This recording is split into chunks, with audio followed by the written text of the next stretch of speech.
सुल्तान डाकू को, इसी हिंदुस्तान में एक डाकू गुजरा सुल्तान डाकू को जब फांसी के तख्ते पे लटकाया जा रहा था तो उससे पूछा जा रहा था कि बताओ तुम्हारी आखिरी ख्वाहिश क्या है, तुम्हारी आखिरी तमन्ना क्या है। जवाब दिया सुल्तान डाकू ने कि मेरी आखिरी तमन्ना यह है कि मेरी मां को मेरे सामने खड़ा कर दिया जाए और जब मुझे फांसी दी जाए तो उस वक्त मेरी मां मुझे अपनी आंखों से फांसी पर लटकता हुआ देखे। उसकी ये ख्वाहिश पूरी की गई। मां ने बहुत मना किया कि मैं अपने बेटे को फांसी पे लटकता हुआ नहीं देख सकता। कहा मां, अगर तेरे बेटे की ख्वाहिश ये है तो तुझे अपने बेटे की ख्वाहिश पूरी करना चाहिए। मां सामने आ गई।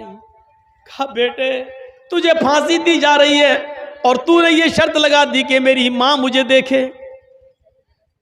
मां अपने बच्चे के हाथ में पैर में खरोंच बर्दाश्त नहीं करती है, फांसी कैसे बर्दाश्त कर लेगी। क्यों तू मुझे जीते जी मारने के लिए अपने सामने खड़ा कर दिया। उसने कहा जल्लादो, आए जल्लाद, अब अगर कोई और ख्वाहिश मेरी पूरी कर सकते हो तो बताओ। कहा कोई और भी ख्वाहिश है। कहा एक और है। कहा क्या है। कहा कि मेरे साथ साथ अगर हो सके तो मेरी मां को भी फांसी दे दो। कहा ये क्या बात रही, जुर्म तुमने किया, मर्डर तुमने किए, कत्ल तुमने किए, चोरियां और डकैतियां तुमने डाली और कह रहे हो फांसी मेरे साथ मेरी मां को भी दो। कहा हाँ, इसकी वजह यह है कि जब मेरी उम्र 5 साल की 6 साल की थी और मां ने मुझे 1 दिरहम देकर भेजा था दुकान पर और कहा था कि बेटे दुकान से 2 अंडे ले आओ। मैं 2 अंडे लेने के लिए जब दुकान पर गया तो मैंने दुकान से 2 अंडे ले लिए और पैसे देना मैं भूल गया। दुकानदार ने भी पैसे नहीं लिए, भूल गया। और मैं वो 2 अंडे लेकर जब मैं घर पे आया तो मैंने कहा मां, ये 2 अंडे भी मिल गए और पैसे भी बच गए। मां ने कहा क्या हुआ। कहा उसने मांगे नहीं, मैंने दिए नहीं। उसने पूछा पैसे, मैंने गद्दे दिए, वो समझा कि मिल गए, उसने मांगा नहीं। मां ने कहा शाबाश बेटा, ये मेरी मां है। उस दिन जब मेरी उम्र 5 साल की थी उसने मेरी पीठ थपथपाई हो, का बेटा इस गरीबी में तुमने मेरी कितनी अच्छी मदद की। उस दिन के बाद मेरी हिम्मत बढ़ गई। फिर मैं अंडे के बाद मुर्गी चोर बना, फिर बकरी चोर बना, फिर गाय और बैल चोर बना, फिर मैं और बड़ा चोर बना, फिर डाकू बना, फिर लोगों को मार मार कर माल लूटने लगा, फिर मैं मर्डर करने लगा। जो सामान नहीं देता उसका कत्ल कर देता। अगर उसी वक्त मेरी मां ने एक थप्पड़ मेरे चेहरे पे मारा होता और मेरी उंगली पकड़ कर ले जाकर उस दुकानदार के पास जाकर उसका पैसा दे दिया होता और कहती मेरी मां कि ये बच्चा भूल गया था या झूठ बोला था, ये पैसा तुमको नहीं दिया, तो आज मैं इतना बड़ा चोर नहीं बनता। मुझे इतना बड़ा चोर बनाने में, मुझे इतना बड़ा डाकू बनाने में मेरी मां का रोल है। आज मैं फांसी के तख्ते पे लटक रहा हूं। मां, ये तुम्हारी देन है। मां, ये तुम्हारी तरबियत है जिसकी वजह से मैं फांसी के फंदे पे लटक रहा हूं, आज तख्तेदार पे लटक रहा हूं। मां के पास अपने बेटे के इस सवाल का कोई जवाब नहीं था, लेकिन कानून कानून था, इसलिए सुल्तान डाकू को तख्तेदार पे लटका दिया गया और उसकी मां को उसके घर पहुंचा दिया गया। माएं अपने बच्चे को तरबियत देकर अब्दुल कादिर जिलानी भी बना सकती हैं और मां अपने बच्चों की तरबियत न देकर सुल्तान डाकू भी बना सकती हैं। मदर्स लेप is first college for children. मां की गोद ये बच्चे का पहला मदरसा है। बच्चा मां की गोद से जो तरबियत सीखेगा वो सीखता है, और बच्चे को अगर मां ने नहीं सिखाया तो दुनिया की किसी यूनिवर्सिटी से कोई अच्छा लड़का अच्छी तरबियत लेकर नहीं उठेगा। यहां जितने शराब पीने वाले हैं, जरूर उनकी शराब पीने में उनके माँ बाप का कोई रोल रहा होगा। वरना कोई नौजवान शराब नहीं पीता। अगर कोई बीड़ी सिगरेट और पान तंबाकू का खुगर है तो यह तरबियत तुम्हारे माँ और बाप की है, माफ कीजिएगा। अगर कोई शराबी शराब पीता है तो यह तरबियत तुम्हारी माँ और बाप की है। अगर कोई 200 और 500 और 1000 रुपए में जाकर लड़कियों के जिस्मों से खेलता है और जिना करता है गुमटियों पर या फिर अड्डों पे और चकलों पे जाके, तो इसमें तुम्हारी नहीं तुम्हारे माँ बाप की तरबियत का रोल है। मेरे भाइयों, अब चाहो तो अपने माँ बाप को रुस्वा करो और चाहो तो अपने माँ बाप की इज्जत का उनको बढ़ाओ। ये हमारे बुरे कामों के पीछे हमारे माँ बाप का किरदार देखा जाता है कि इसका बाप कैसा है, इसके बाप ने इसको कोई तरबियत नहीं दी होगी। मेरे प्यारे साथियों, अपनी आने वाली नस्ल के लिए हमें सोचना होगा। अपने अकीदे की हिफाजत हमें और आपको करना होगी। तरबियत दो अपने बच्चे को उस सहाबिया की तरह जिसके घर में एक बच्चा पैदा होता है, छोटा बच्चा। सहाबिया कहती हैं, मेरे घर में जब एक छोटा सा बच्चा आया, एक मेहमान आया मेरे घर में, उस बच्चे माँ का किरदार देखो। बच्चा जब पेशाब करता था, छोटा बच्चा बिस्तर पे जब पेशाब करता था तो माँ पानी का भरा हुआ एक बर्तन उसकी शर्मगाह पर डाल देती थी। बच्चे ने जब जब पेशाब किया, माँ ने पानी डाला और ऐसे उसके साफ कर दिया, धुला दिया। बच्चा बचपन से पैदा होने से लेकर 1 साल तक इसी माहौल में रह के जब पेशाब करता था तो माँ उसकी शर्मगाह पर पानी डालती थी। आज बच्चे का पहला दिन है उठकर खड़ा होने का। आज पहला दिन है, बच्चा खड़ा हुआ है, थोड़ा थोड़ा चल रहा है, बच्चे को पेशाब लग रहा है।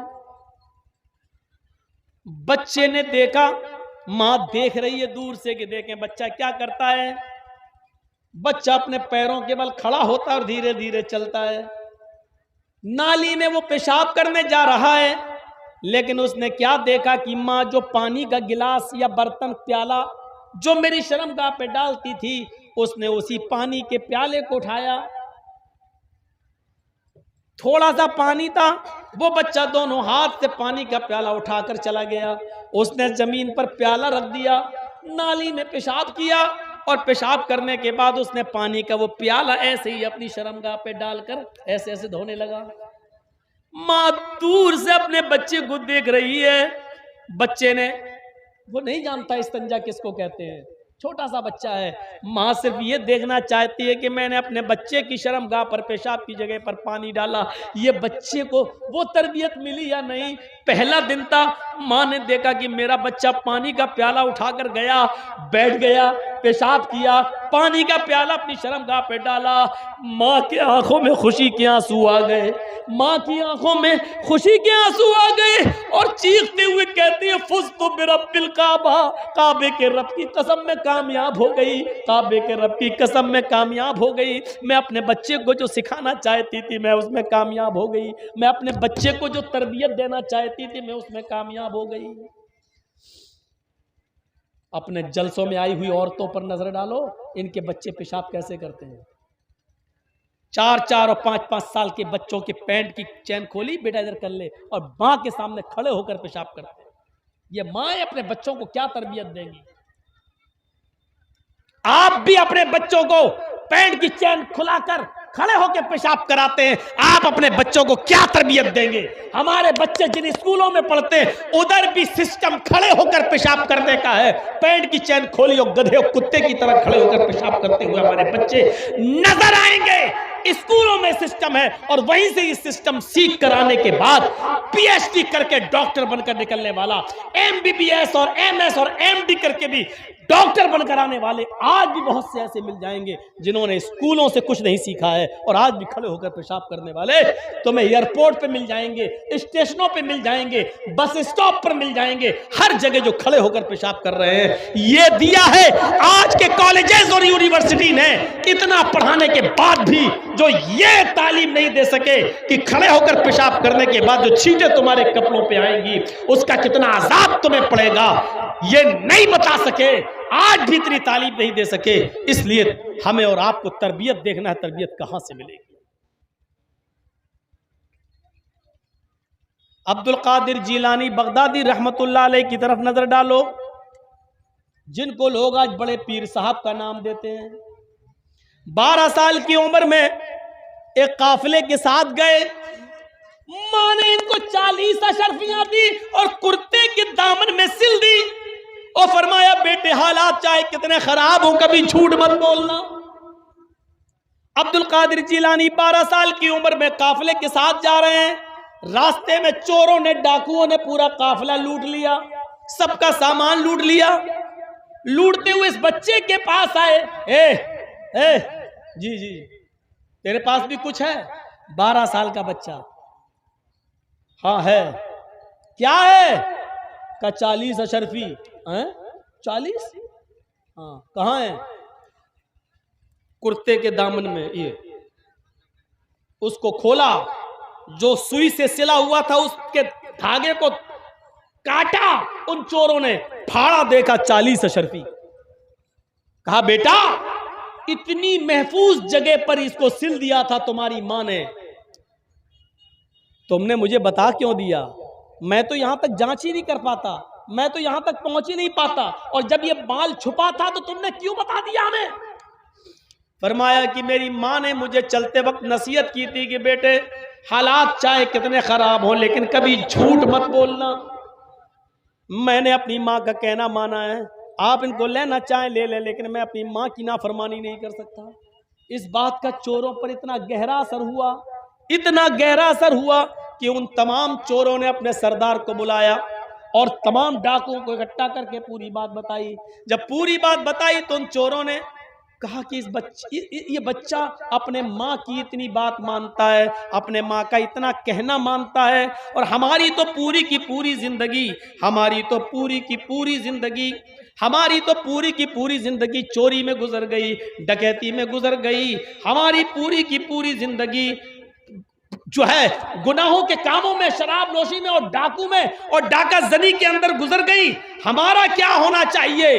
हमारा अल्लाह क्या अज़ाब होगा?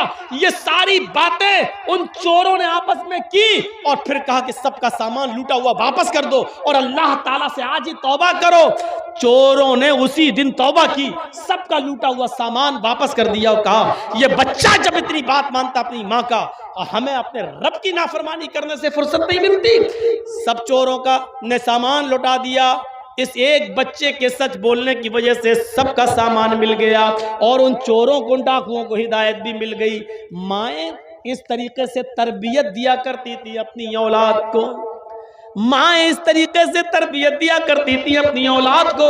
आज की माएँ क्या तरबियत देती हैं? आपको इसी बिहार का एक वाकया बताता हूँ, आपकी सरजमीन का वाकया बताता हूँ, और ये वाकया पटना की सरजमीन का बतलाता हूँ। आज से कोई तकरीबन 20-22 साल पहले की बात मैं आपके सामने रखता हूँ। एक बहुत ही गरीब धोबी, कपड़ा धुलने वाला, जो दूसरों के कपड़े धुल धुल कर पैसा कमाता था और अपने घर का गुजर बसर करता था, लेकिन उसने अपने बच्चे को अच्छी तालीम देने के सिलसिले में, अपने बच्चे को पढ़ाने लिखाने के चक्कर में उसने अपने दिन रात एक कर दिया और अपने छोटे से बच्चे का नाम पटना के कॉन्वेंट स्कूल में लिखा दिया। बच्चा धीरे धीरे बढ़ता गया और अच्छी तालीम हासिल करने के बाद उसने किसी तरीके से इंटर कर लिया। English medium school, convent school से पढ़ने के बाद चूंकि वो धोबी एक मिनिस्टर के कपड़े भी धोता था, इसलिए मिनिस्टर से उसके किसी तरीके से अच्छे ताल्लुकात हो गए और उसने मिनिस्टर से सिफारिश करके अपने बच्चे की आला तालीम के लिए गुजारिश करके उसको लंदन भिजवा दिया।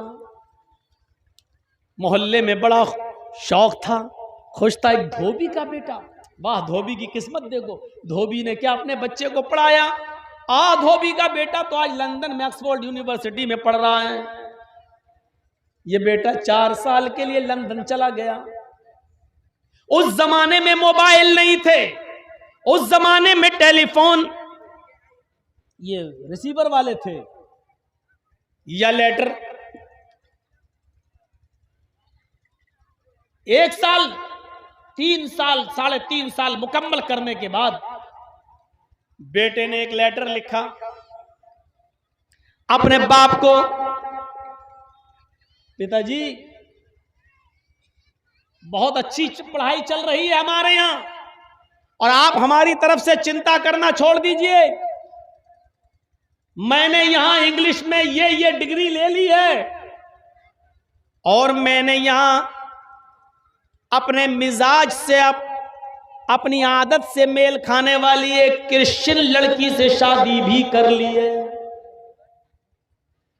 बाप को धक्का लगा, लेकिन सोचा कि ये बेटे की पर्सनल जिंदगी है, चलो शादी कर ली, कोई बात नहीं। उसको उसके मिजाज के मुताबिक लड़की मिल गई, अच्छी बात है। पूरे 4 साल करने के बाद बेटे ने अपने बाप को लेटर लिखा कि पिताजी मैं फला फला दिन दिल्ली उतरूंगा और फिर दिल्ली से फला फला ट्रेन से मैं पटना की स्टेशन पर उतरूंगा, आप मुझे लेने के लिए आ जाना। इस 4 साल की जिंदगी में बहुत कुछ बदल चुका था। बाप अभी भी धोबी था, लोगों के कपड़े धुलकर अपने घर का खर्चा चलाना उसकी आदत थी। पता चला कि आज मेरा बेटा दिल्ली उतर गया और ट्रेन पर बैठकर कल आएगा। बाप अपने ही हुलिये में चंद लोगों को लेकर स्टेशन पहुंचता है। इन ईसाई मिशनरियों ने क्या दिया और कॉन्वेंट स्कूलों ने क्या दिया वो मैं बतला रहा हूं आपको, बुरा लग रहा होगा आपको, लेकिन सुनिए यह हकीकत है। मदरसों से नफरत करोगे तो ये दिन देखना पड़ेंगे। ट्रेन आती है,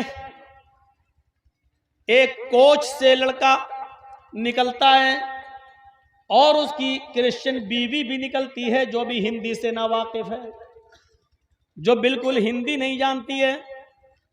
पटना की रेलवे स्टेशन पर ये लोग उतरते हैं, गले मिला जाता है। बाप ने अपने बेटे को फर्ते मोहब्बत में सीने से चिपका लिया कि आज मेरा बेटा पढ़ लिख कर आया है। क्रिश्चियन लड़की थी, वो क्या जाने भारतीय सभ्यता को, न उसने सर पे ओढ़नी डाली और हिंदू भाइयों में जैसे पैर छुए जाते हैं ससुर के, उसने ऐसा कुछ नहीं किया। बाप ने सोचा कि हम इंग्लैंड का जो हाल है वही होगा, यहां आएगी तो धीरे धीरे सब देख लेगी, संभल जाएगी।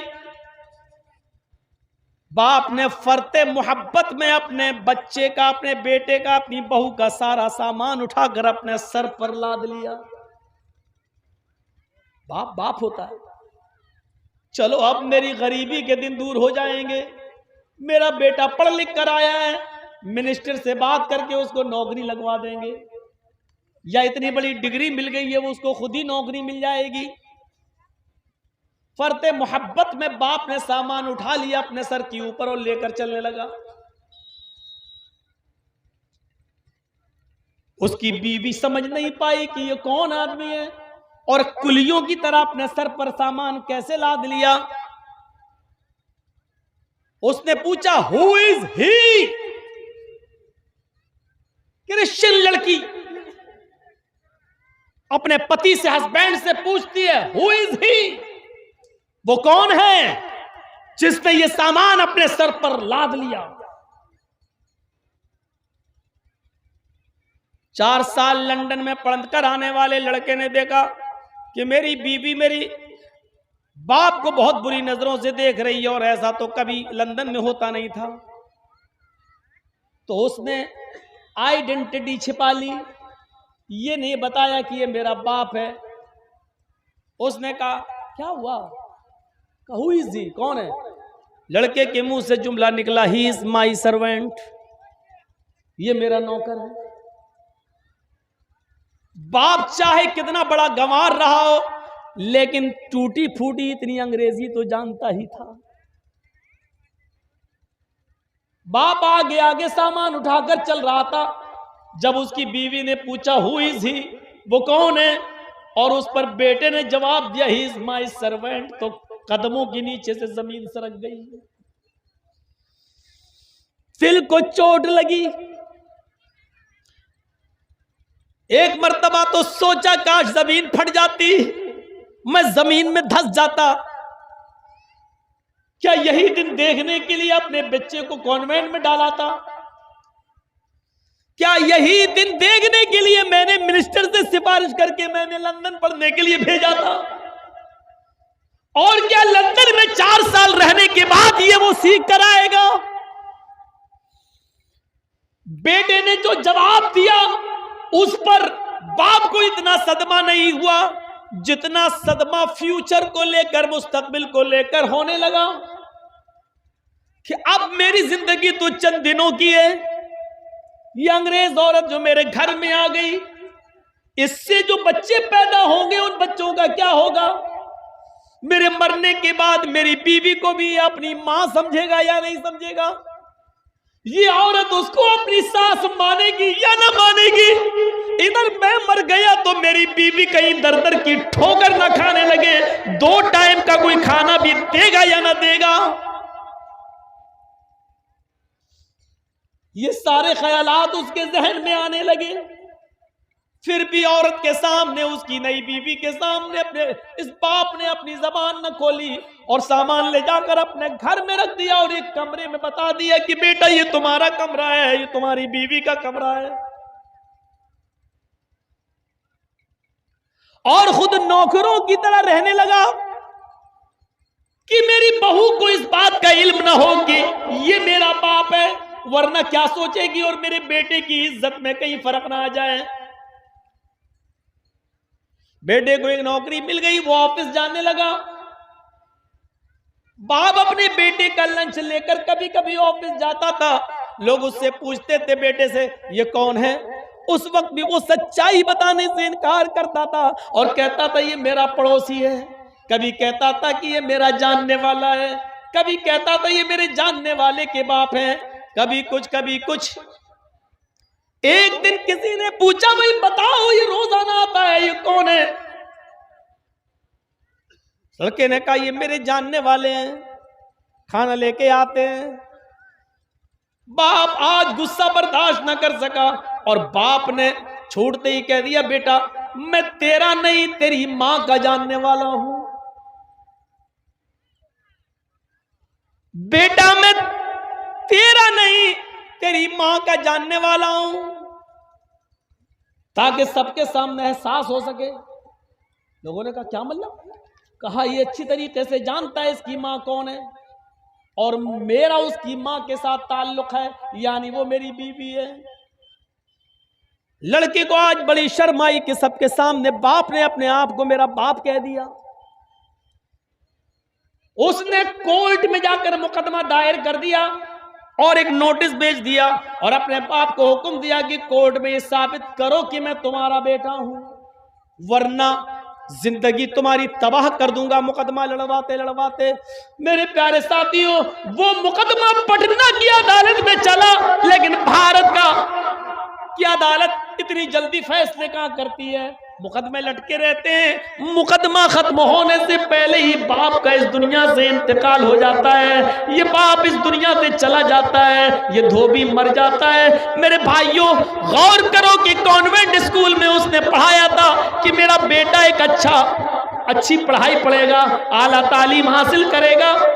लंदन भेजा सिफारिश करके कि पढ़ लिख कर आएगा तो मेरी गरीबी दूर होगी, फ्यूचर अच्छा होगा। लेकिन क्या मालूम था कि मुझे इस बेटे को अपना बेटा साबित करने के लिए मुकदमा लड़ना पड़ेगा और मेरा बेटा इस बात पर मेरे ऊपर नोटिस भेज देगा कि तुम मेरे बाप हो, ये कोर्ट में साबित करो।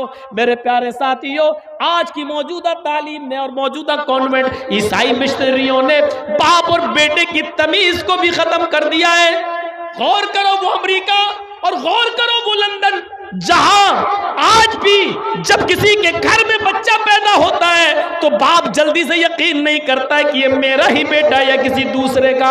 जहां आवारा नस्लों की भरमार हो, जहां शादी से पहले लड़कियां माएं बनती हो, जहां जिस्म को अपनी प्रॉपर्टी समझा जाता हो।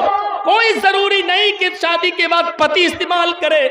मेरी बॉडी, मेरी जिस्म, मेरी मर्जी का नारा लगता हो कि ये मेरा है, मेरा जिस्म है, मैं जहां चाहूं इस्तेमाल करूं। जहां शादी के बाद भी एक पति को अपनी पति की बॉडी पर पूरा हक न हो, आज उसी वहीं से निकलने वाली ईसाइयत और वहीं से चलने वाले ये कॉन्वेंट स्कूल, मेरे भाइयों, आज हमें कहां पहुंचाएंगे, किस दहलीज पे पहुंचाएंगे। इस मर्तबा का रिकॉर्ड देखो, अमेरिका का रिकॉर्ड है, 1 करोड़ लड़कियां शादी से पहले माएं बनी हैं। ये अमेरिका का रिकॉर्ड है इस साल का। 1 करोड़ लड़कियां शादी से पहले मां बन गई हैं।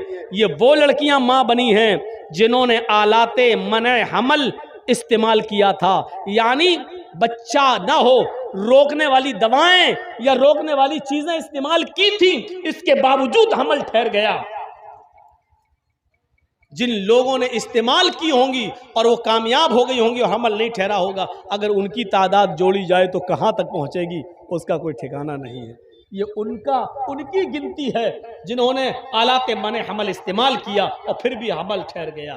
जरा तसव्वुर करो, जहां हरामी बच्चों की कमी ना हो, सड़कों पर टहलने वाले बच्चों को यह नहीं मालूम कि मेरा असली बाप कौन है, वहां से निकलने वाली ईसाइयत और वहां के पैसों से चलने वाले यहां कॉन्वेंट स्कूल और उन कॉन्वेंट स्कूलों में पढ़ने वाली हमारी औलादें, और हम समझते हैं कि हम अपने बच्चों का अकीदा महफूज रखेंगे, हम अपने बच्चों की इस्लाह करेंगे, हम अपने बच्चों को पढ़ाएंगे और लिखाएंगे और बहुत बड़ा आदमी बना देंगे और इस्लाम की हम हिफाजत कर ले जाएंगे। मेरे भाइयों, साजिशों का जाल बिछा है, साजिशों का जाल।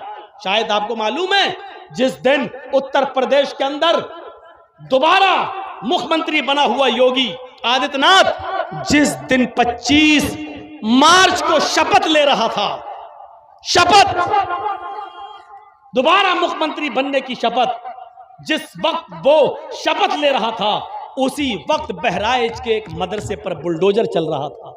जरा तसव्वुर करेंगे आप, हमारे खिलाफ कितनी साजिशें हो रही हैं, हमारे खिलाफ कितनी प्लानिंग हो रही है। हमारी लड़कियों को कॉलेजेस और यूनिवर्सिटी में जगह पढ़ाने के नाम पर दी जा रही है और कहा जा रहा है कि पढ़ो, लड़कियों को पढ़ाओ अपनी, लेकिन अंदरूनी साजिश ये है कि इन बच्चियों को अपने घर की बहू बनाओ, 2-4 बच्चे पैदा करके इन लड़कियों को तलाक दो, भगाओ और बच्चों को अपना लो। मेरे भाइयों, इन साजिशों को कौन बेनकाब करेगा और कौन समझेगा? 1-2 मौलवी बेनकाब कर रहे हैं तो उसको समझने वाला कोई नहीं है, उसको अपने गरीबानों में उठाने वाला कोई नहीं है। और कोई अगर आपको बताता है तो ये यूट्यूब चैनल चलाने वाले उस पर थंब बना कर और ऐसी हेडिंग डाल कर ऐसा बना देते हैं कि उस मौलवी को दोबारा बोलने की जुर्रत ना हो और हिम्मत ना हो। मैं हुकूमत से इतना परेशान नहीं हूं जितना इन चैनल वालों से परेशान हूं, जिनको आप लोग एंट्री दे देते हैं और ये मोबाइल वाले हर जलसों में आकर यहाँ लगा देते हैं। आप इनके ऊपर बैंड नहीं लगा पा रहे हैं, आप इनको रोक नहीं पा रहे हैं। इसलिए मैंने खुद अपने आप को रोक लिया है कि अब मैं ऐसी जगहों पर नहीं आऊँगा कि जहाँ आप लोग इन लोगों को ना रोक सकें। ये अपनी इनकम के चक्कर में, आज देखिए एक यूट्यूब चैनल पर मेरी तकरीर आई, मैंने बताया एक हदीस थी कि कोई बीवी अपने शौहर को अपने पास आने से अगर रोकती है तो उस पर लानत है। अल्लाह के नबी ने मना फरमाया कि कोई भी बीवी अपने शौहर को अपने बिस्तर पर आने से न रोके, यानी अगर वो अपनी ख्वाहिश पूरी करना चाहता तो करे। इनने थंब बनाया उस पर, उसमें एक लड़का और लड़की को साथ में सुलाया, लिटाया और उस पर हेडिंग डाली कि अपने पति को हम बिस्तरी से रोकने वाली औरत का अंजाम। अरे मेरे भाइयों, चलो ठीक है, हम बिस्तरी से रोकने वाली का अंजाम लिख दो, लेकिन लड़के और लड़की का फोटो बनाना और उसको सुलाना, ये हम बनाना जरूरी था। एक साथ लिटाना और आधे नंगे कपड़ों में ये थंब बनाना जरूरी था। क्या इन तस्वीरों के जरिए आप जो पैसा कमा रहे हैं, क्या ये हराम नहीं है आपके लिए? जायज तो यह भी नहीं है कि आप अपने मोबाइलों में मौलाना जर्जीस साहब की सेल्फी लें। चलते वक्त एक साहब हमारी फोटो ले रहे हैं, तकरीर के बाद अपने मोबाइलों में ले रहे हैं। इस्लाम इतनी इजाजत नहीं देता है। तकरीर हो रही है, चलो बन गई, रिकॉर्ड हो गई, यूट्यूब पर डल गई, पूरी दुनिया ने सुन ली, चलो एक जरूरत पूरी हो रही है, लेकिन आप मोबाइलों में सेल्फी लें, अपने साथ रखें, ये इस्लाम नहीं है। अल्लाह के नबी ने फरमाया, इन्ना शद्दन्नासी अज़ाबन यौमल क़ियामह अल मुसव्विरून, कयामत के दिन सबसे ज्यादा सख्त अज़ाब उसको दिया जाएगा। कयामत के दिन सबसे ज्यादा सख्त अज़ाब उसको दिया जाएगा। किसको?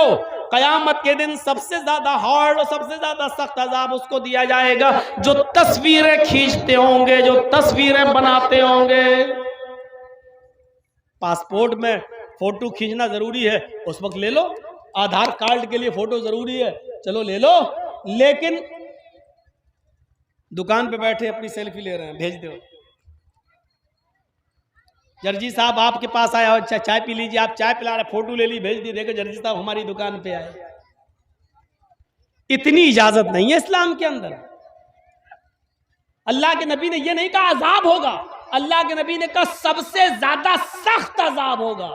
जहन्नम का हल्का अजाब तो यह है कि एक चिंगारी पैर के नीचे रख दी जाए तो दिमाग खोलेगा। एक चिंगारी जहन्नम की आग की पैर के नीचे रख दी जाए, यगली मिनहुमा दिमागु, तो उससे दिमाग हांडी की तरह खोलेगा। जैसे पानी उबलता है ऐसे दिमाग उबलेगा। जब हल्का अजाब ये है तो सबसे ज्यादा सख्त अजाब जहन्नम का क्या होगा। और अल्लाह के रसूल फरमाते हैं सबसे ज्यादा सख्त अजाब उसको होगा जो तस्वीरें लेता होगा। कयामत के दिन जहन्नम खींच कर लाई जाएगी। कयामत के दिन ये जहन्नम खींच कर लाई जाएगी। अल्लाह रब्बुल आलमीन कयामत के दिन जहन्नम को जबान देगा, आए जहन्नम बोल क्या चाहती है। जहन्नम जवाब देगी, उकिल तो बिसलास, आए अल्लाह मेरे अंदर 3 लोगों को फेंक दे, मेरे अंदर 3 लोगों को डाल दे, मैं 3 लोगों की भूखी हूं। सुनो, जहन्नम सबसे 3 लोगों को मांगेगी, 3 लोगों को। वो 3 लोग कौन होंगे? जहन्नम से अल्लाह पूछेगा बता कौन से 3 लोग तेरे अंदर डालें? वो कहेगी हुकूकुल वालिदैन, अपने माँ बाप को रुलाने वाला, माँ बाप का नाफरमान, माँ बाप को सताने वाले को आए अल्लाह तू जहन्नम के अंदर फेंक, मेरे अंदर फेंक, मुझे इसकी जरूरत है। जहन्नम मांगेगी दुनिया में जो अपने माँ बाप को रुलाते हैं, दुनिया में जो अपने माँ बाप को सताते हैं, दुनिया में जिनके माँ बाप जिनसे खुश नहीं है, दुनिया में जिनके माँ बाप जिनसे तकलीफ उठाते हैं, कयामत के दिन जहन्नम उन बच्चों को, लड़कों को, नौजवानों को, लड़कियों को, लड़कों को मांगेगी जिन्होंने दुनिया में अपने माँ बाप को परेशान किया। अल्लाह रब्बुल आलमीन ऐसी औलाद को जहन्नम के अंदर फेंक देगा। कहेगा ये जहन्नम अब दूसरा बोल। फिर वो जहन्नम चीख कर कहेगी शैखुन ज़ानिन, आय अल्लाह बुढ़ापे में जिना करने वाला, नौजवानी में जिना हो जाता है वो भी गुनाह है, लेकिन नौजवानी में जिना जो आदमी कर लेता है वो चलो एक जवानी है लेकिन जुर्म है, उसको भी जहन्नम में सजा मिलेगी। लेकिन जहन्नम मांगेगी नहीं। वो जानियों को, जिनाकारों को अल्लाह ताला जहन्नम में फेंकेगा वो अलग बात है, लेकिन जहन्नम मांगेगी नहीं। मांगेगी किसको? बुढ़ापे में जिना करने वाले को। इस उम्र में जब ख्वाहिशात कम हो जाती है, आदमी किसी चीज के लायक नहीं रहता है, तब तुमने जिना किया टेबलेट खाकर, गोली खाकर, उल्टी सीधी और जोशावर चीजें खाकर, जैसे वो आसाराम बापू खाता था, उस तरीके की टेबलेट और गोली खाकर तुम जिना किए, उस बूढ़े आदमी को जहन्नम मांगेगी। शैखुन ज़ानिन, आय अल्लाह उस बूढ़े आदमी को तू जहन्नम के अंदर फेंक, जिसने बुढ़ापे के अंदर जिना किया, जिसने बुढ़ापे के अंदर जिना किया, उस आदमी को भी तू जहन्नम के अंदर फेंक दे। अल्लाह उस बूढ़ों को पकड़ेगा जो बुढ़ापे में जिना करते थे, उनको भी जहन्नम में डाल दिया जाएगा। फिर अल्लाह कहेगा बोल तीसरा शख्स कौन है? जहन्नम चीख कर कहेगी अल मुसव्विरून, फोटो खींचने वाले, तस्वीर बनाने वालों को अल्लाह तू जहन्नम के अंदर फेंक। तीसरी जो चीज जहन्नम के अंदर, तीसरे जो लोग जाएंगे वो फोटो खींचने वाले, शादियों में दूल्हा दुल्हन के फोटो खींचने वाले, वीडियो बनाने वाले। कुछ लोग मेहमान के तौर पर मौलाना जर्जीस को अपने घर के अंदर ठहराते हैं। बंगाल में चले जाइए आप, वो खुशी समझते जर्जी साहब हमारे घर में ठहरे, कभी कभी भूल जाते हैं फोटो हटाना। जिस कमरे में ठहराते हैं इत्तेफाक से वहां पर मियां और बीवी की शादी की तस्वीर लगी हुई है उसी बेड के ऊपर। अब जर्जी साहब की नजर पड़ गई। जर्जी साहब ने घर के मालिक से पूछा, साहब ये कौन है? अरे अरे मौलाना साहब। फिर तस्वीर हटाई गई। अब हटाने से क्या फायदा, अब तो जर्जी साहब देख चुके हैं। जर्जी साहब का मतलब जिसको भी आप ठहरा रहे हैं वो देख चुका है। अच्छा किया कि अब हटाया। कम से कम अगर उस कमरे में हम नमाज पढ़ेंगे तो रहमत के फरिश्ते तो आ जाएंगे। जब तक मियां बीवी की तस्वीर रखी हुई थी तब तक तो फरिश्ते ही नहीं आते। यह तस्वीर जायज नहीं है। शादियों की लोग वीडियो बनाते हैं, निकाह की भी वीडियो बन रही है। मौलाना जर्जी साहब निकाह पढ़ाने पहुंचे, उनकी भी वीडियो बन रही है। मौलाना ये नहीं कह सकते वीडियो मत बनाओ। हराम काम हो रहे हैं शायद। तो अल मुसव्विरून, तस्वीर खींचने वाले, तस्वीर बनाने वालों को जहन्नम में मेरे अंदर डाल, फिर अल्लाह रब्बुल आलमीन इनको जहन्नम के अंदर डालेगा। सीखो, उस बाप से पूछो बेचारा जो इस दुनिया से चला गया। ये कॉन्वेंट स्कूलों ने दिया जो हमारे खिलाफ एक साजिश हो रही है। याद रखो, फिर कुरान की उसी आयत को हम उठा रहे हैं, माता बुदून मिन बादी, मेरे बाद तुम किसकी इबादत करोगे? अपनी औलाद को दीन से जोड़ो। याद रखना, दुनिया में तो तुम अपने बच्चों को आग से बचा लोगे, लेकिन कयामत के दिन जहन्नम की आग से बचाना बहुत जरूरी है। मैं तुम्हें एक सच्चा वाकया बताऊं। अली मियां नदवी रहमतुल्लाही रहमतन वासिया, बहुत बड़ी शख्सियत गुजरे हमारे हिंदुस्तान के अंदर। अबुल हसन अली मियां नदवी रहमतुल्लाह अलैह, उन्होंने एक तकरीर के अंदर चश्मदीद वाकया बयान किया था। वो बयान कर रहे थे एक जलसे के अंदर कि लखनऊ में एक इजलास था। अली मियां नदवी जैसी शख्सियत इस बात को बयान कर रही है। क्या करूं बेटा, चाय पी लूं? हमारे हाथ में दे रहे हैं, लीजिए भाई 50, 20, 70 रुपए। अली मियां नदवी जैसी शख्सियत क्या कह रही, सुनिए। वो कहते हैं कि लखनऊ में एक जलसा था, उस जलसे के अंदर बहुत भीड़ थी, लेडीज का भी इंतजाम था, पर्दे के अंदर लेडीज भी आई हुई थी। मुकर्रिरीन की, खतीबों की तकरीर बहुत अच्छी चल रही थी। लोग सुन रहे थे कान लगाकर, बड़े गौर से कान लगाकर सुन रहे थे। लेकिन औरतों के पिंडाल में औरतों की नजर पड़ती है एक ऐसी औरत के ऊपर जो तकरीर को अच्छी तरीके से नहीं सुन रही है। उसकी पेशानी पर पसीना है, वो कभी इधर देखती है कभी उधर देखती है। लेकिन चूंकि वो औरतों के साथ जिस बस पर बैठकर आई थी या जिस गाड़ी पर आई थी, उस गाड़ी पर ही वो जाती, इसलिए वो उस मजबूरी में बैठी हुई थी। वो तकरीर उलमा की अच्छी तरीके से नहीं सुन रही है, उसकी पेशानी पर पसीना है। कुछ औरतों ने उससे पूछा, मेरी बहन तुम्हें क्या परेशानी है? इतनी अच्छी तकरीर हो रही है मौलाना की और तुम इधर उधर देख रही हो, तुम इधर उधर झांक रही हो, तुम कभी इधर कभी उधर, और पेशानी पर पसीना है, तुम परेशान लग रही हो, क्या परेशानी है? उसने कहा कुछ नहीं, ठीक है। फिर औरतों ने कुछ मजीद इसरार किया, क्या बात है, पेट में दर्द है, बेचैनी है, कोई परेशानी हो तो बताओ। इतना बड़ा इज्तिमा हो रहा है, यहाँ मेडिकल कैंप भी लगा हुआ, अगर कोई परेशानी हो तो बताओ, तुम्हें दवा दिला दी जाए। उसने कहा मेरी बहनों बात ये नहीं है, सुनिए। उसने क्या कहा?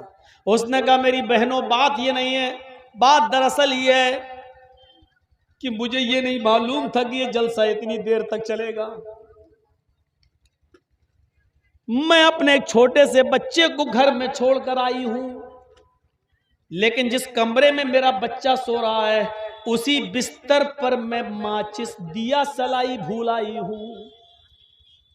कभी कभी जब लाइट चली जाती तो मैं माचिस से मोमबत्ती जला लेती या चिराग जला लेती। वो इस बिस्तर पर रह गई है।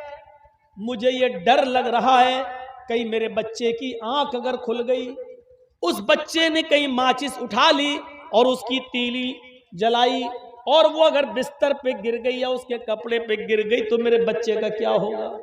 मुझे अपने बच्चे की फिक्र लगी हुई है। उन औरतों ने पूछा, बहन तुम्हारे बच्चे की उम्र कितनी है? उसने कहा 2.5 साल। औरतों ने हंसते हुए कहा, 2.5 साल का बच्चा न सही से उड़ सकता है, न सही से चल सकता है, न सही से वो पानी का गिलास उठा सकता है, लोटा उठा सकता है, माचिस उठाकर तोड़ तो सकता है, लेकिन माचिस की दिया सलाई निकाल कर नहीं जला सकता है। तुम खाम खा डर रही हो। हम तो समझे 5-6 साल का बच्चा होगा, 2.5 साल का बच्चा है। तुम्हें इतनी दूर की ये ख्याल कैसे आ गया कि वो माच जलाएगा, बिस्तर पे गिर गई या कपड़े पे? इतना लंबा सोच रही हो तुम?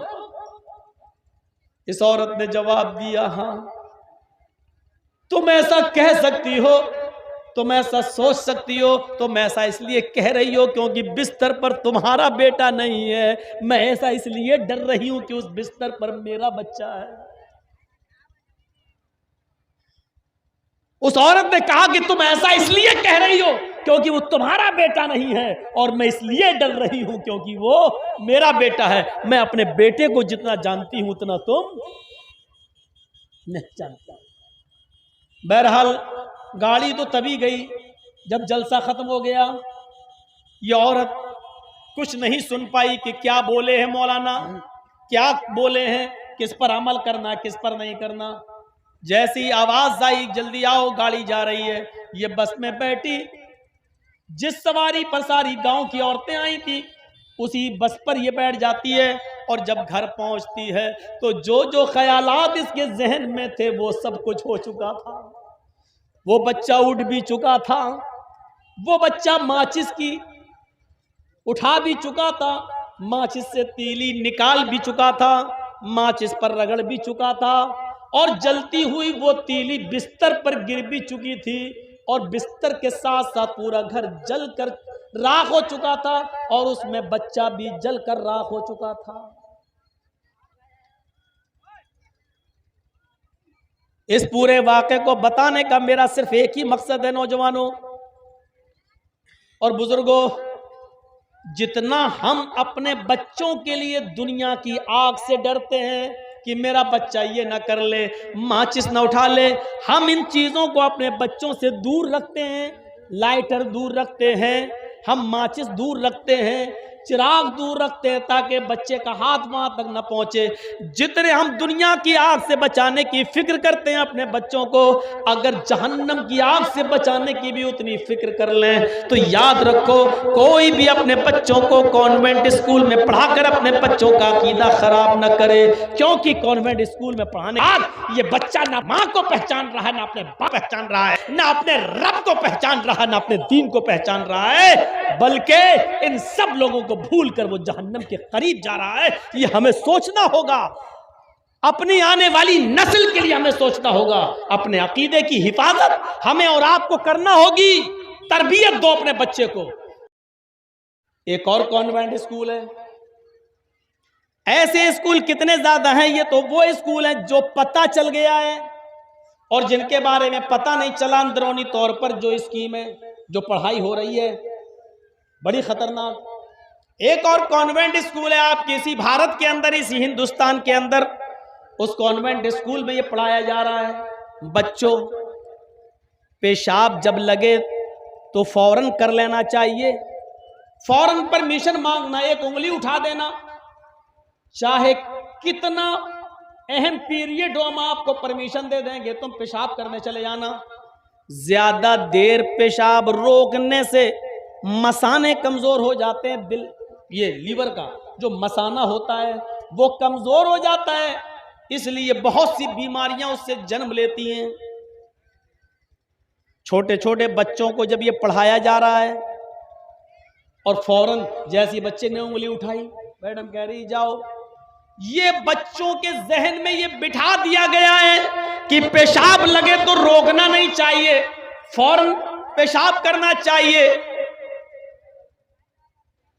स्कूल में है तो ठीक है, धीरे धीरे बड़ा हो रहा है, अब उस बच्चे के जहन में वही बैठा है, पेशाब लगता है, गाड़ी रोकी, फौरन गया और उसने पैंट की चेन खोली और खड़े होकर पेशाब कर दिया। फिर ये बच्चे पेशाब करने के ऐसे आदी बन जाते हैं कि बड़े होकर भी कि अपने घर में भी रहते हैं तो फिर पानी का इस्तेमाल नहीं करते, इस्तिंजा करने की आदत नहीं है। उनको जब पेशाब लगा तो कर दिया। उनको यही बताया जा रहा है कि जब तुम खड़े होकर पेशाब कर लोगे, पानी का इस्तेमाल नहीं करोगे तो तुम्हारे कपड़े खराब होंगे, तुम भी नापाक रहोगे, फिर अज़ान की आवाज आएगी, तुम मस्जिद में जा ही नहीं पाओगे। इसलिए अकीदे की खराबी इस तरीके से पैदा की जा रही है इन कॉन्वेंट स्कूलों में, साइंस का नाम लेकर, कि साइंस भी ये कहती है कि पेशाब अगर रोकोगे और ज्यादा देर रोकोगे तो मसाना कमजोर हो जाता है, फिर तुम लाइलाज बीमारियों में मुब्तला हो जाओगे।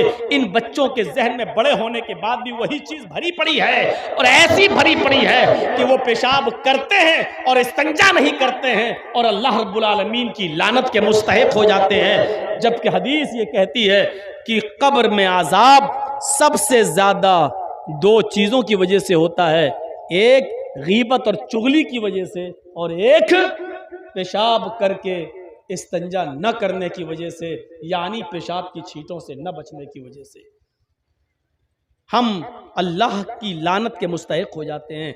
कितने लोग हैं, अभी जनाजे की नमाज हो जाए, यहाँ पर पढ़ने जनाजा हो किसी का, फिर आप देख लीजिएगा, अपने आप आपको पता चल जाएगा कि कितने लोग पाक हैं और कितने लोग नापाक हैं। कितने लोग नमाज पढ़ रहे हैं जनाजा और कितने लोग बाहर खड़े हैं। क्यों? क्योंकि वो नमाज पढ़ने के लायक नहीं है। इस जलसे में अगर हाथ उठवाऊंगे कितने पाक हो कितने नापाक, तो अभी सब उठा लेंगे,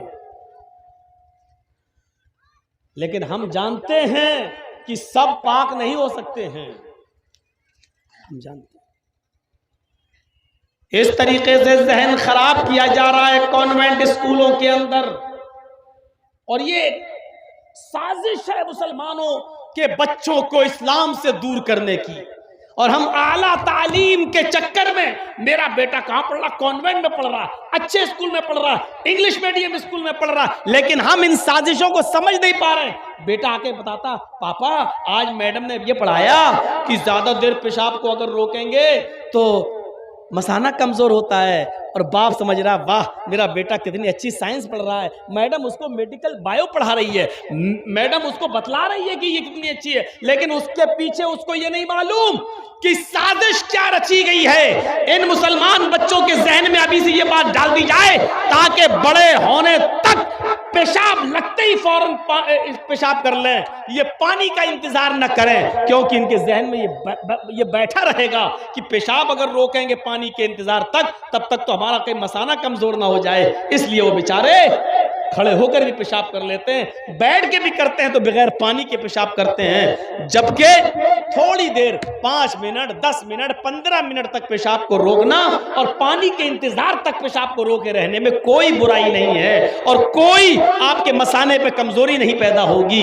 मेरे भाइयों, ऐसा होता है, लेकिन हमारे जहनों में यह भर दिया गया है, यह कॉन्वेंट स्कूलों की एक साजिश है। आपको एक और साजिश बताएं, इसी हिंदुस्तान के अंदर साजिश के तहत एक मैडम ने नर्सरी के बाद एलकेजी पढ़ने वाले बच्चे के बस्ते से उसकी पेंसिल निकाल ली। पहले से प्लानिंग देखिए क्या थी, और वो जिस स्कूल में पढ़ाती थी उसने बच्चे को ऐसी जगह बिठाया, मुसलमान बच्चे को ऐसी जगह बिठाया कि जिसके सर के ऊपर जो छत थी, उस छत के अंदर एक छोटा सा सुराख था, उसने उस सुराख के पास एक लड़के को बिठा दिया और मुसलमान बच्चे के बस्ते से एक पेंसिल निकाल ली, उसकी कलम निकाली और चुपके से जाकर उस ऊपर जो बच्चे को बिठाया था उस बच्चे को उसने दे दिया और उसको समझा दिया कि जब मैं उस बच्चे से ये जुमला बोलूंगी तब तुम ऊपर से ये पेंसिल फेंक देना, वो सीधे इसकी गोद में गिरेगी। उसको समझा दिया। साजिश देखिए हमारे बच्चों के खिलाफ कैसी कैसी साजिशें। थोड़ी देर के बाद उसने ऑर्डर दिया, बच्चों चलो लिखो, मैं ब्लैक बोर्ड पे कुछ लिखती हूं, तुम इसको अपनी अपनी कॉपी में लिखो, नोटबुक में लिखो। ये बच्चा बस्ता टटोलता है, बैग देखता है उसमें पेंसिल नहीं है। मैडम कहती है क्या हुआ, तुम कैसे बैठे? कहा मैम मेरी पेंसिल गायब हो गई, दिख नहीं रही है। मैम ने कहा अच्छा तुम्हारा नाम क्या है? कहा मोहम्मद अनीस। अच्छा अच्छा अच्छा मोहम्मदन होगा, अच्छा तुम अपने अल्लाह से मदद मांगो, तुम ये दुआ करो क्या अल्लाह मुझे पेंसिल दे दे। देखिए जहन देखिए, वो बच्चा चूंकि घर पे यही सीखा था, फौरन उसने कहा अल्लाह पेंसिल दे दे, अल्लाह हमें पढ़ लिख कर बड़ा आदमी बनना, अल्लाह मुझे पेंसिल दे दे। उसने एक बार कहा पेंसिल नहीं मिली, उसने 2 बार कहा पेंसिल नहीं मिली, उसने 3 बार कहा पेंसिल नहीं मिली, उससे 4थी बार कहलवाया पेंसिल नहीं मिली, 5वीं बार कहलवाया उससे पेंसिल नहीं मिली, 6ठी बार मैडम ने कहा बेटा ऐसा है अब तुम ये कहो हाय जीसस, हाय मसीह, हाय ईसा, मेरी पेंसिल खो गई है, तुम मुझे मेरी पेंसिल दे दो। छोटा सा बच्चा, वो क्या जानता बेचारा जीसस कौन है। उसने कहा हाय जीसस मेरी पेंसिल खो गई, मुझे पेंसिल दे दो, मुझे पढ़ लिख कर बड़ा आदमी बनना है। जैसे ही उसने ये जुमला कहा, इसी जुमले पर ऊपर वाले लड़के को ऑर्डर था कि जब ये बच्चा ये बोले तो सुराख से पेंसिल फेंक देना, पेंसिल उसकी गोद में गिरेगी। जैसे इस बच्चे ने ये वर्ड बोला, ये जुमला बोला हाय जीसस मुझे मेरी पेंसिल दिला दो, दे दो, मुझे पढ़ लिख कर बड़ा आदमी बनना है। जैसे इस बच्चे ने ये वर्ड यूज किया, ऊपर के बच्चे ने वो पेंसिल उस सुराख में डाली और सीधे ये उसके गोद में गिरी। कहा देखो बेटा जीसस में कितनी ताकत है, तुम्हारे अल्लाह ने तुम्हारी नहीं सुनी, जीसस ने सुन ली, ईसा मसीह ने सुनी। आज के बाद तुम्हें जो कुछ भी मांगना तुम जीसस से मांगना। उस छोटे से बच्चे के जहन में ये बात गई, उस छोटे से बच्चे के जहन में ये बात गई। फिर उसके जहन में ये बात इतनी पुख्ता हो गई, इतनी पुख्ता हो गई कि ये बच्चा धीरे धीरे बड़ा होता गया, लेकिन इसके दिमाग से जीसस वाली बात नहीं निकली। ये हर वक्त जीसस को पुकारता था। बाप ने फिर जब पता चला कि मेरा बेटा धीरे धीरे इस्लाम से दूर होता जा रहा है, तो बाप ने बहुत समझाया। आगे चलकर पता ये चला कि बेटा कुछ हद तक संभला तो, लेकिन अपने आप को पूरा का पूरा इस्लाम में दाखिल नहीं कर सका। उसने अपने आप को पूरा का पूरा इस्लामी माहौल में नहीं ढाला। ये कॉन्वेंट स्कूल में ईसाई मिशनरियों की ये साजिश है। इस तरीके से हमारे अकीदे को ये खराब करते हैं। इन तमाम चीजों को सोचने के बाद अब जरा नजर दौड़ाओ, इन तमाम चीजों को सोचने के बाद अब जरा नजर दौड़ाओ मेरे प्यारे साथियों। याकूब अलैहिस्सलाम ने इंतकाल के वक्त अपनी औलाद को जमा करके क्या कहा था? इज़ हज़रा याकूब अल मौतू इज़ क़ाल लिबनीही मा ताबुदून मिन बादी। आए मेरे बेटो मेरी हड्डियां कमजोर हो चुकी हैं, आए मेरे बेटो मैं बुढ़ापे को पहुंच चुका हूं, आए मेरे बेटो मुझे बहुत सी बीमारियों ने घेर लिया है, आए मेरे बेटो मेरे पास कब मलकुल मौत आ जाए, आए मेरे बेटो मेरा इंतकाल कब हो जाए, पता नहीं कि मैं अपने रब के पास कब चला जाऊं। जाने से पहले मैं तुमसे कुछ कहना चाहता हूं। ये बताओ माता बुदून मिन बादी, ऐ मेरे बेटो मेरे इंतकाल के बाद तुम किसकी इबादत करोगे? ओ मेरे बच्चों मेरे इंतकाल के बाद तुम किसकी पूजा करोगे, किसकी इबादत करोगे? गौर करो, एक बाप को इंतकाल से पहले अपने बच्चों की फिक्र हो रही है। ऐसा ना हो कि मेरी औलाद मेरे इंतकाल के बाद रास्ते से भटक जाए, कहीं ऐसा ना हो कि कुफ्र और शिर्क की दलदल में चली जाए, कहीं ऐसा ना हो कि मेरी औलाद बदअकीदा हो जाए। हर मुसलमान को यहां गौर करना चाहिए, आप अपनी जिंदगी जी चुके जितनी जीना थी, चंद सालों के बाद हमारा हश्र वही होगा, कब्र के पास पहुंचना। लेकिन आपके जो छोटे छोटे बच्चे हैं उनके बारे में आपने क्या सोचा है? क्या कॉन्वेंट स्कूल में पढ़ाने के बाद कभी आपका इंतकाल हो गया तो क्या आपकी औलाद आपकी कब्र पे जाकर क्या ये दुआ कर सकती है कि रब्बिग़फिरली वले वालिदैया, ऐ अल्लाह मुझे बख्श दे और मेरे माँ बाप को बख्श दे? क्या आपने ये दुआ सिखलाई अपने बच्चे को? क्या ये दुआ याद कराई अपनी औलाद को? क्या उसको दीन की तालीम दी? क्या उसको दीन से जोड़ा? आपने तो अच्छी एजुकेशन के लिए वो पढ़ाई कि आगे चलकर ये बच्चा बजाय पढ़ने लिखने के और बजाय अपने बाप की खिदमत करने के, मेरे भाइयों वो आप ही को पहचानने से इनकार करने लगता है।